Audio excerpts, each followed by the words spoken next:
Hello, my name is Voya and welcome to my deep guide.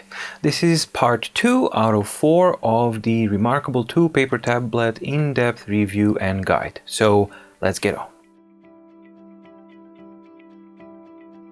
Now on to the main use and the main tool of the Remarkable 2 and the Remarkable as a platform, which is the notebook itself and the tools that we have. So I'm just going to go into a notebook by tapping onto it, and by default you will have this type of organization. You will have your tool set on the left side, you will have an icon to close the document, and this toggle here which shows and hides the overlay with the icons and everything.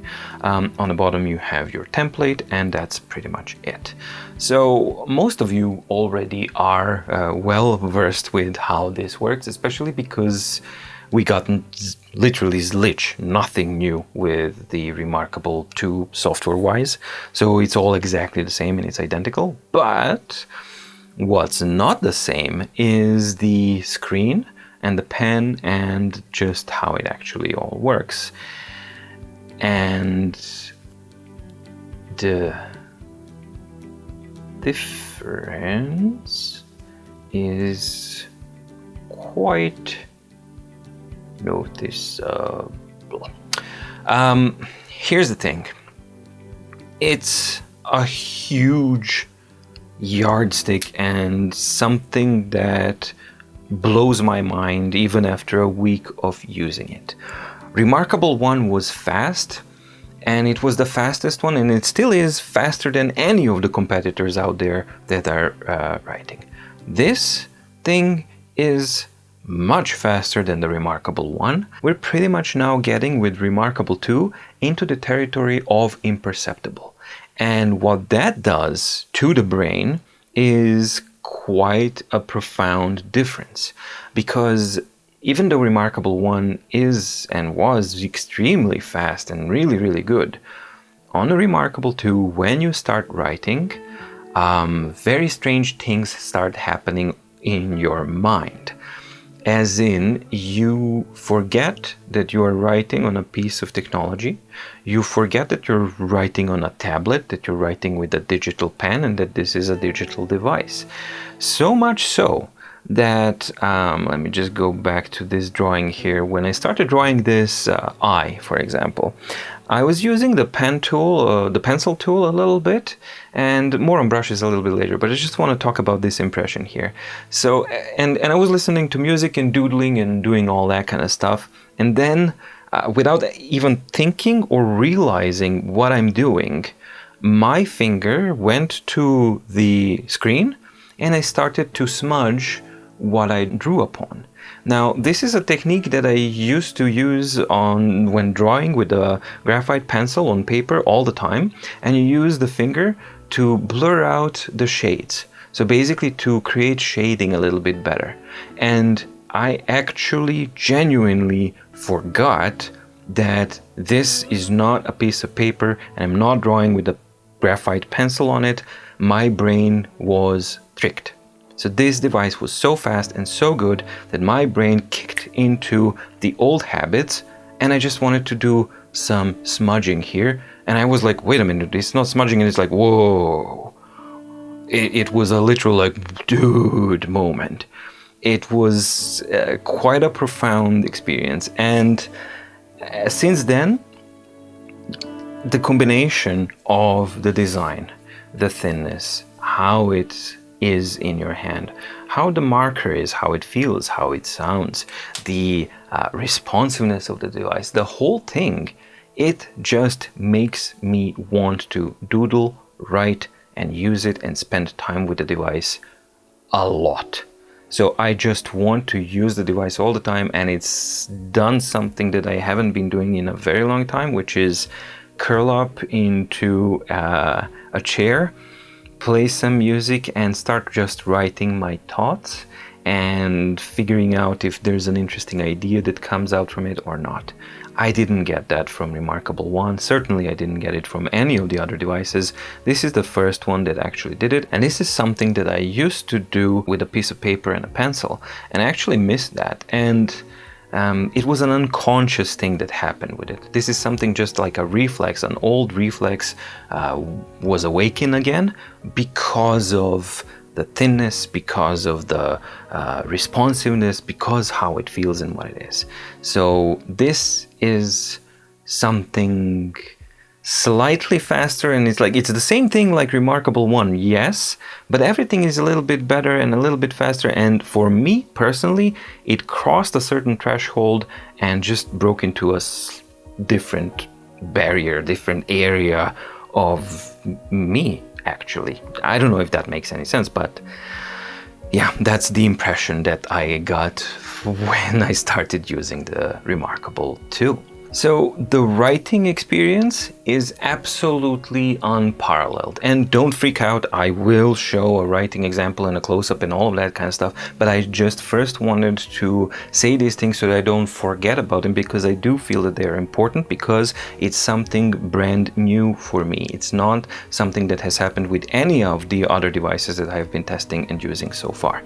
And that's why I felt that it was an important thing to mention. Back to the notebook stuff and the tools, and I think the important thing for new users is the brushes. And basically this is the first icon that you get, so you will have a set of brushes that you can choose from. So we have a ballpoint pen, fine liner, marker, pencil, mechanical pencil, paintbrush, and a highlighter. Underneath it, you have the option of choosing the thin, medium, thick of the brush, and you can choose between 3 colors such as black, gray, and white. And finally, underneath it, you have the eraser, which you have to press twice to actually get the double menu. So you can always use the eraser as a pen, erase selection, or erase all. However, with the marker plus, you have the ability to erase with the rear end and the sensor on the back. And I have to say that it actually works really, really good. The only thing that I'm a little bit sensitive to is that, yes, while this is a very smooth surface, you do kind of feel it a little bit. If you put too much pressure, you do feel that you're not supposed to do it. So I would advise simply gliding. It's a very sensitive sensor here, so you don't have to press hard at all. You can simply swipe like this and it goes away, and then it actually glides nicely. So it's not meant to press really, really hard. Also, the difference in the pens compared to Remarkable One is the sensitivity, the pressure sensitivity. So these markers have 4096 layer levels of pressure sensitivity, while the old one was 2048, and you can definitely feel that on some of the brushes. Now back to the brush types. I just went here to kind of write down something that I think is important to understand what kind of use to expect from them. So ballpoint pen is pressure sensitive, but it is not angle sensitive. And yes, if you haven't known, Remarkable 1 and Remarkable 2 are pretty much the only devices on the market that are not only pressure sensitive, but are also angle sensitive, depending on the brush. I go to ballpoint pen. So you can see that if I press lightly and if I increase the pressure, the stroke changes. However, the angle doesn't have any effect on the pen itself, or any measurable effect that you might want to, that you would probably notice. Fine liner is neither pressure sensitive or angle sensitive, so this is just what it is. So you have what you have, and that's it. And I like that one mostly for writing my notes, because it's really, really good. Then we have the marker, which is much, much thicker. Now marker is not pressure sensitive, so it's always, it doesn't matter how hard I press or light, it's always going to be the same thickness. However, marker is angle sensitive. So that's how you need to use that brush, and it just works amazingly. I mean, this is something that I've covered in the old video, and they haven't changed that still, and it just works so good that it's actually, when you're moving and you're pressing, is as if the ink is going into a structure of the paper itself. That's how the brush has been made, and it's just something really spectacular. It's one of my favorite brushes, I would say, but I like them all, but it's a really nice brush. Then we have the pencil itself. Now that one's awesome because the pencil, it's a graphite pencil, and it's both pressure sensitive and angle sensitive, and it's freaking phenomenal. It's the same phenomenal thing, but you have even more sensitivity and more speed from the screen, and it's just even better. So I mean, you can just press lightly and then harder, and you have that structure of the paper, but more importantly, you can actually shade as if it is a proper graphite pencil.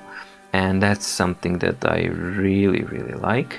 I wish it was able to actually detect a little bit more angle, but you can get now with the 4096 layers of pressure sensitivity, you can finally get that lightest of the shading with the graphite pencil, and you can get truly spectacular results.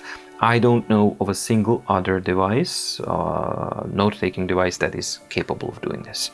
I mean, this is just really amazing, and it's been amazing with Remarkable One, but combination of better pen, more sensitive pen, better reactive screen, it's even better. Then we have the mechanical pencil, which has very subtle pressure sensitivity. So yes, there is some pressure sensitivity, but not on the thickness. It's more on the let's say integrity and the intensity of the stroke itself, and it's not angle sensitive at all. So this is a normal mechanical kind of pencil. And then we have my absolute favorite brush, which is the paintbrush, and that is an amazing tool. This is like, I would just call it an ink brush because that's how it feels like. And if I go to thick, it's both pressure sensitive and angle sensitive. So pressure sensitivity really varies, and you can, with the 4096 pressure points, you can really get nice results and nice deviations from uniform lines, and it just looks very organic. But it's also angle sensitive, and the angle makes it less uniform, as you can see. So if I just paint like this under an angle, you can see how it's not filling up the paper completely, while if I do the same thing here, it's filling up the paper more. And furthermore, again, similar to the marker, when you actually press the marker to the, or the pen, onto the surface, not the paper, but onto the surface of the screen, it fills up these blotches, tiny little blotches, and again, it feels like paint is going into a surface of a screen. What that means is that when you start drawing with this tool or writing or anything like that, you get a wonderful organic type of result. So it doesn't feel like a digital device where everything is just it feels very organic, and that's something that's, I think, absolutely spectacular. And finally, we have the highlighter. Now, the highlighter is the only one of the brushes where you can't choose the size or the color. It is what it is, and it's just for highlighting text. So you just highlight like this, and then it goes boom, and that's pretty much it. There's not much control with it, and it's not pressure sensitive, and it is not angle sensitive either. Honestly, the writing experience, when combined with the sensitivity of the pen, the thinness of the device, almost imperceptible latency of the screen, and the delicacy of some of the brushes here, I don't see how I can possibly go back from this writing experience onto anything else. It's simply a whole new yardstick for everyone else to try and achieve, or not even compete, and then they just want to do something else. But if you want writing, then it's the Remarkable 2, and that's pretty much it. It's spectacular. And I have to mention the thinness when talking about the writing experience, because it actually is a part of the writing experience. The design itself, the materials, yes, but the thinness itself and the rigidity of the device, they are a part of the writing experience, and you're offering something new. And what is that new thing? Well, as I mentioned, I don't feel like I'm writing on a piece of technology. I'm writing on something that feels like it's going to become, or it should be, the new standard medium for writing. And I'm not joking. I mean, for me, the only thing, I kept having this analogy and I tried to put it out of my head, but it stayed for the whole week, so I'm just gonna go ahead and say it. We started writing by etching our symbols and sketches into the stone.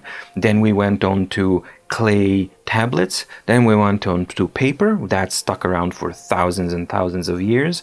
But this actually feels like the next step in the evolution of writing. For me personally, that's how this thing feels. Let's forget for a moment that this is remarkable too, and let's just talk about that I am writing on a thin piece of technology that's not paper, not clay, and not stone.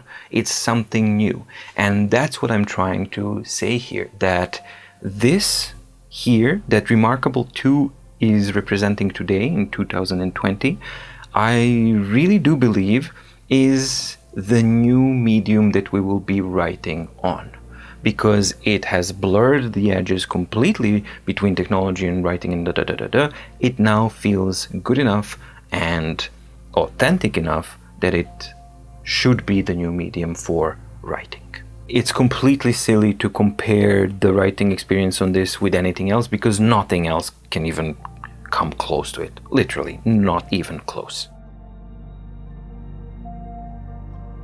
A word or two about the markers. I think that they feel really good. They're comfortable in the hand and they feel okay even after extended use. So even after my battery test 1, where I was writing continuously for an hour without a single stop, I didn't have any single problems that I wouldn't normally have with the pen after 1 hour. On the contrary, it's actually a little bit more comfortable. I don't know what type of material they're using here and what they're doing, but the structure of it is such that it's not slippery, it's comfortable, it's not too soft, it's not too hard, the weight is nicely balanced, but I will mention that the weight is a little bit better balanced for my taste on the regular marker. But on the Marker Plus you have the eraser, which is definitely a plus because it's much more convenient. And yeah, I find that it's really I find the overall combination experience with the pen really good. But the most noticeable difference for me, for drawing and for writing, is that doubled sensitivity. So 4096 steps of pressure sensitivity, and you can feel it. So you definitely don't have to press more. Your writing is more clear, more concise, and it actually inspires you to press less hard onto the surface, for me at least, and to write more cleanly. And that's something that I really like. And the magnet is just, oh, I adore it. I absolutely adore that thing. It's just what I wished for 3 years. So hooray. Now let's finish the exploration of the tools that you have on the side. So let's say that I draw a little box here so that you have an option here. And the next tool underneath the eraser is the select tool. So you can just draw and select something that you have. Now this selection can be moved. It can be scaled uniformly. It can be mirrored if you go into negative scale. Then if you press on the circle, you can actually rotate it around, and then you can delete it or you can copy it. And once the selection has been copied, it's in the tool or the selection tool clipboard. So that means that it's in memory and it can be pasted on any other page that you may wanna have. So I could just, so basically I can just be here and then go back to this tool and it will tell you, hey, I have something in my clipboard. If you want to paste it, just tap anywhere. And I tap anywhere and there it is, and I can perform the same operations, or I can cut it if I don't want it.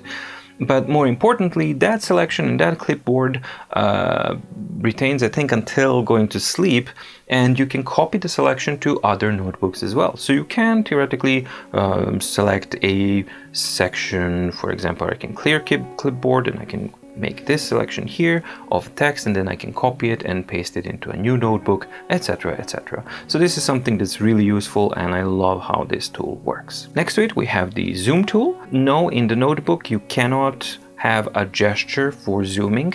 You can only zoom like this, zoom in, zoom out, where you get into that mode, or you can use zoom selection. So basically, if I wanted to just see this section here, it's gonna fit it as best as it can into here, and that's that. Now, once you're in a zoom mode and you enter the zoom mode in any way, whatever tool you want to use, you will have this zoom mode here, where you can still increase the zoom level a little bit more by going plus or minus. You can go to a prefixed level of zoom by going here. And also you can use your pen or finger or whatever to actually zoom into a specific part of the page. Honestly speaking, I don't think that the speed of the responsiveness here has improved at all. That's at least my perception. I will know more when I do the direct comparison between Remarkable 1 and Remarkable 2, and then I'm going to time it, and then we'll actually see if there is some difference or not. But on the face of it here, this has always been slow on Remarkable 1, and for a brand new device that's supposed to have twice more power and everything, no, it does not feel as twice as fast. Maybe it is, but maybe twice as fast was not enough. Maybe it just still feels too slow for the zoom tool to be fully usable, for my taste at least. This is something that was a weak point of the notebook experience, and it still is as far as I'm concerned. We also have undo and redo operations for writing and all that kind of stuff, which is cool. Then we get down here to these important ones. So the first one of these three, they are basically page or notebook related, so they're a little bit kind of mixed and match. So the first one is share, so you have that little arrow going out, and that's like share what you have, and you can share it in different ways. So you can use the live view, which is still in beta, and you've noticed in probably if you've watched my video from Tuesday when I talked about the desktop and the mobile app, that's basically what it does. So what it does is it allows you to connect to a desktop app or the mobile app. The desktop app will show interactively in real time what it is that you're writing here. So this is something that I actually quite often use on my classes to show students a connection between something like this, and instead of writing on the board, I actually like writing on the Remarkable, and I hook it up just to the desktop app on my laptop. My laptop is hooked up to the projector, so everybody gets to see that. So it's a very, very efficient way of doing it. Now, I know that some users have been having problems with the live view beta connectivity. I personally haven't for at least a year or more. So for me, even though it says that it's in beta, for me it has been quite stable and solid for a bit over a year now. Next, you have the option of sending the notebook or a page by email, and then you can type in an email address, or you recently use one of the recently used emails. You can add the message body, so you can type an email and you type it normally, so you can just type it like a normal text editor type of thing. You can also customize the file name, and you can also choose what do I want to export or what do I want to send. Do I want to just send page 12, which is current page, which is always the default, or I can select all, I can select just a handful of pages if I want, confirm the selection, and then I can also choose in which format do I want to send it as an attachment. If you choose to send it as a PDF, it will be collated into a single file, so it will send a single document regardless of how many pages you have. If you choose to send as a PNG, it will be an PNG image per page, and if you choose to send as SVG, SVG per page. However, SVG is vector data, which means that there's no loss of quality at all. So with PNG, it's a fixed resolution. With SVG, it's something that's scalable because it's actually exporting the vector data of the strokes.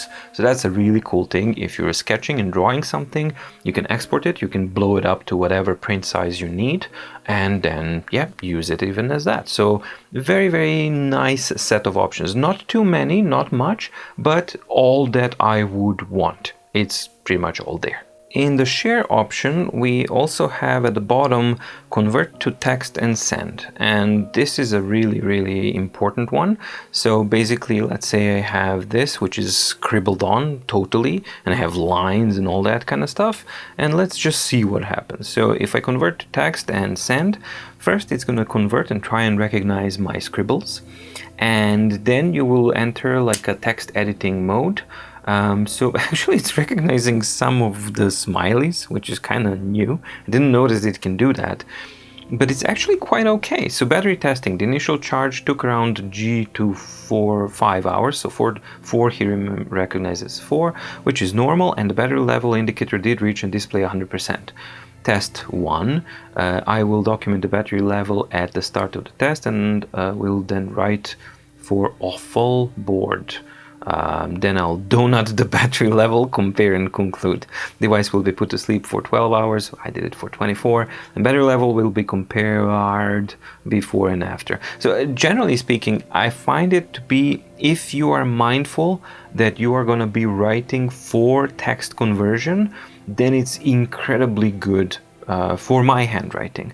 If you start scribbling around, then of course it's going to have more difficulties, and you're going to have more work to actually edit what you've done and to shape it up into a correct type of written and text type document. However, once you are actually, let's try and find one that's a bit more,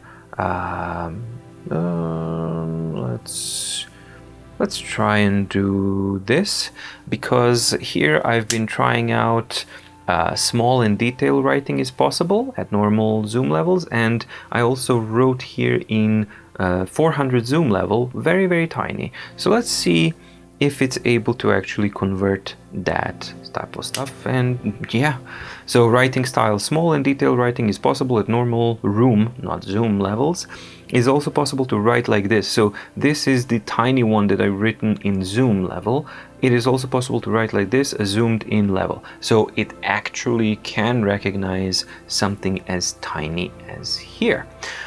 Incidentally, once your conversion is done, then you can of course edit. So I can just type in and just say, okay, I want more editing here, and then I want another space in here, and you can just edit it any way you want.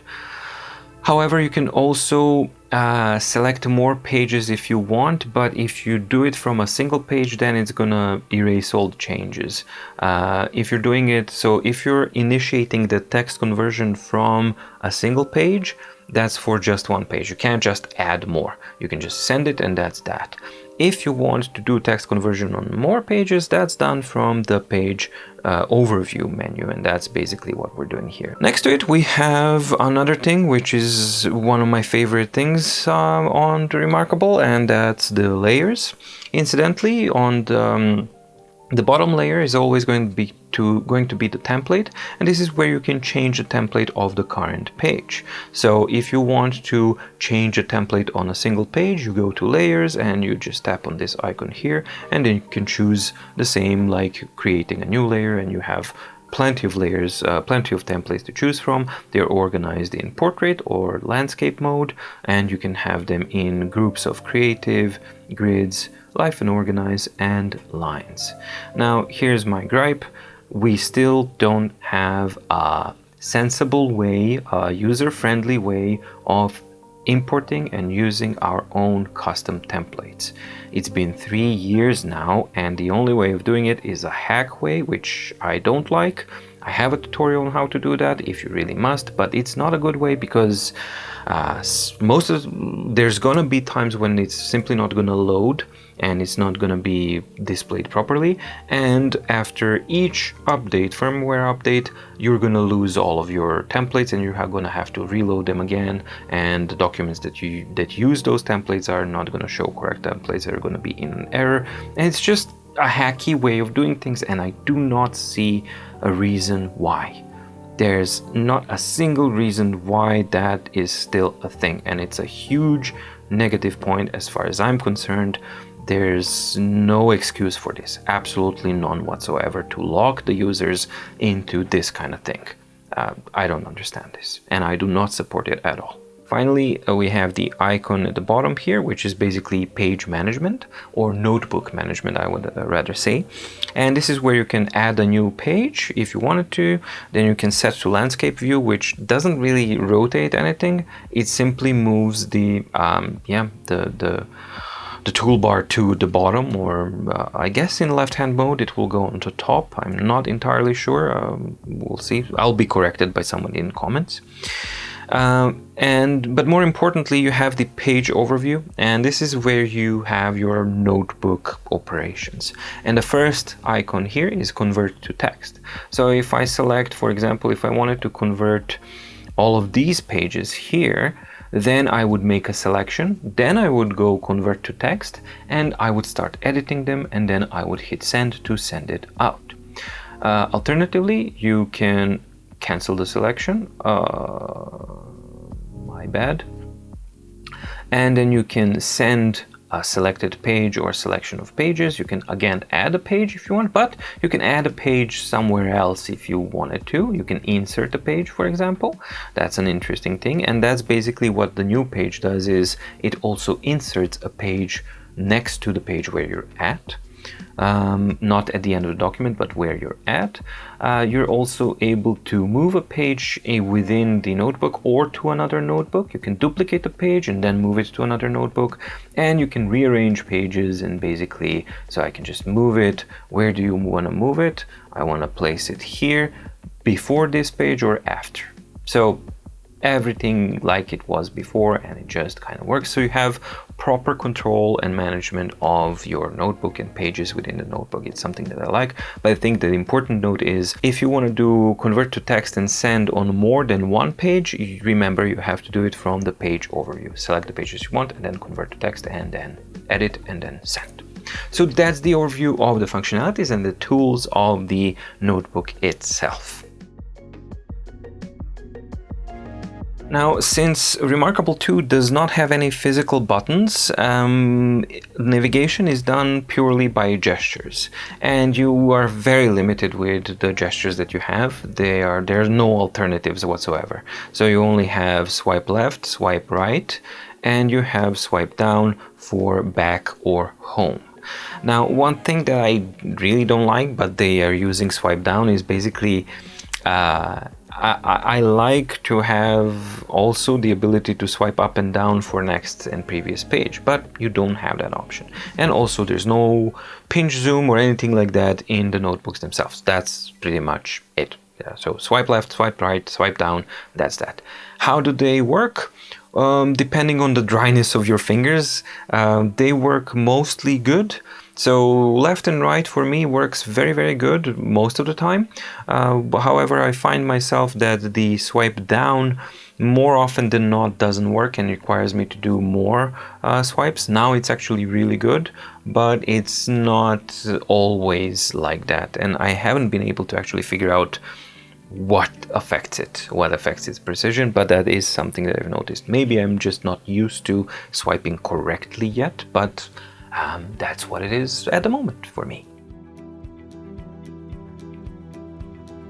Now, there were a couple of questions that are very specific that I really want to cover, and those are, first one is how is it when you write very, very close to the edge? So I'm just gonna write on the edge itself now so that you can kind of see. So this is me writing on the edge, and I'm going to take a photo of this so that you can see the close-up, how it actually works, and it's very, very much improved. A lot of people had some issues with imprecision and all that kind of stuff and kind of bugging out when writing here on the side, but I find that it's actually working good. Furthermore, let me just make a thicker brush here to see something. If I start writing from the edge of the device, not on the screen, but actually from the edge of the device, then I think it's gonna work okay, but not perfect, depending on the speed of your stroke. So if you're imagining that you can just simply do this, no, it's not going to be, it's not supposed to do that. So you are the one who is being unreasonable for expecting it to do that, because it's not supposed to do that. So don't do that. Don't use it like that. It's simple as that. Instead, what you can do is write from the edge, and that is actually a lot improved. So it's it's a very large difference if you're aiming to start from the edge of the screen, or starting from the device and then expecting the device to catch your quick stroke as it lands on the screen. That is simply unreasonable, and that's your issue, not the device's issue. So don't do that and don't expect that. Or if you don't want that, then go look at something else. Simple as that. But this is how it works. What's really important for me is the precision itself, and I am able to color in the corners without any problems. Now, it really depends on the viewing angle for me, so you can actually write, you can do it here. The only thing that I've noticed is that the precision around the corners, it really depends on the angle.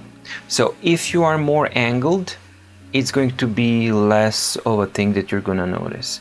If you are more perpendicular towards the screen, then it's going to be very, very precise towards the edges. So maybe it works exactly the same as it was on Remarkable 1, and it just depends on the writing style. And I do see it that if you are writing at an angle and you get to the edge, then it might be something that you are not happy with. You know, it's about managing expectations, I believe, and this is, I think for my personal needs, I think it's handling it more than adequately. But if you are not of that opinion, that's perfectly fine, but you can see how it works here. This concludes part 2 of the in-depth review and guide for the Remarkable 2 paper tablet. Be sure to click on the links here or follow the playlist down below to continue on to part 3.